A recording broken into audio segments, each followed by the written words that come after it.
So I thought I would make this video in sequence to my dislike for this whole Stop Kony campaign. The reason why that I'm against it is because, well, I think it's a bunch of bullshit. Now, I am 100% Ugandan. Both of my parents were born and raised in Uganda, and I tend to visit there from time to time. Last time I went was in the summer of 2010. Now, when I went there, we had problems with the Al-Qaeda terrorist group, not the LRA terrorist group, which is the army group that Kony is the leader of. So, last night I just see that this is like a trending topic on Twitter, and like this video has like millions and millions of views, and it's about Uganda and Kony. So I asked my mom, and my mom laughs and goes, "He died like 5 years ago." And I asked my dad, and he's laughing about it, and he goes, "Why are we talking about this?" And the reason why is because Kony's army group formed 22 years ago, when my parents still lived in Uganda. And they did their worst over 10 years ago, and they haven't struck again in 6 years. So, why is this video being put out now?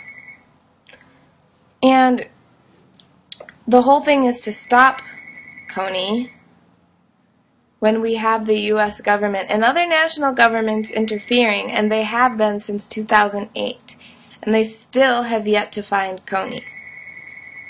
And there's also rumors that Kony's dead and that he's not in Uganda. So, if we have military groups looking for Kony in Uganda, but he's not in Uganda,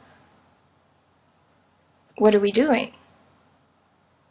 And the video, which was great editing and like the quality and everything, like I was like, wow, this is very like high tech.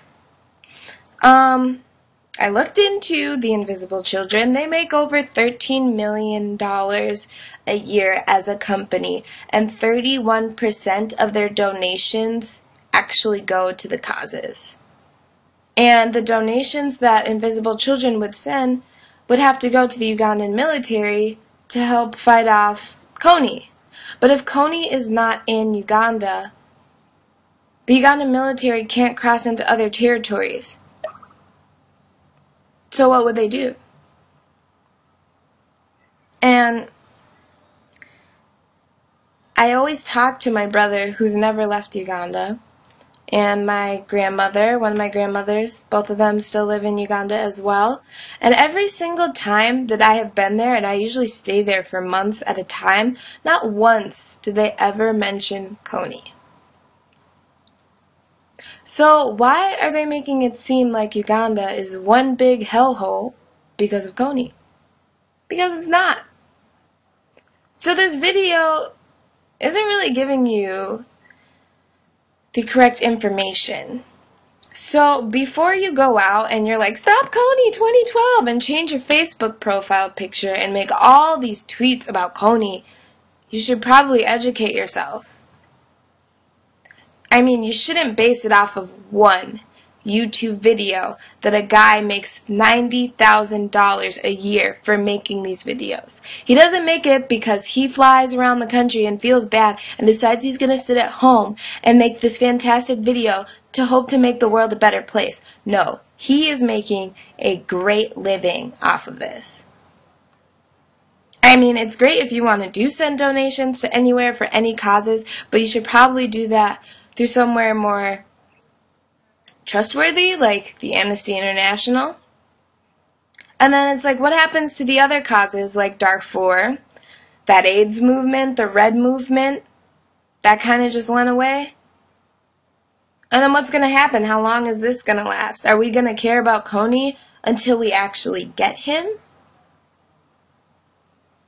Or is it going to take something else to go on? Because there is something else going on right now, and you would know if you watch the news. I mean, I'm not judging you if you don't watch the news, but I mean, you wouldn't know unless you really watch the news, or someone who watches the news tells you, which is Syria. And what's going on in Syria is way more extreme than what's going on, or what has went on, excuse me, when Kony was striking. So I just really want people to educate themselves. Like, I think it's great to become aware of things, but this is something that's being blown out of proportion. And the people who are doing it and who started it are making a lot of money off of this, and a lot of money off of us. So yeah, just like educate yourself. Woo! But go Africa. I mean, I love Uganda. It's a beautiful place. If you want to go visit it, it's fun. But go for the right reasons. Thank you.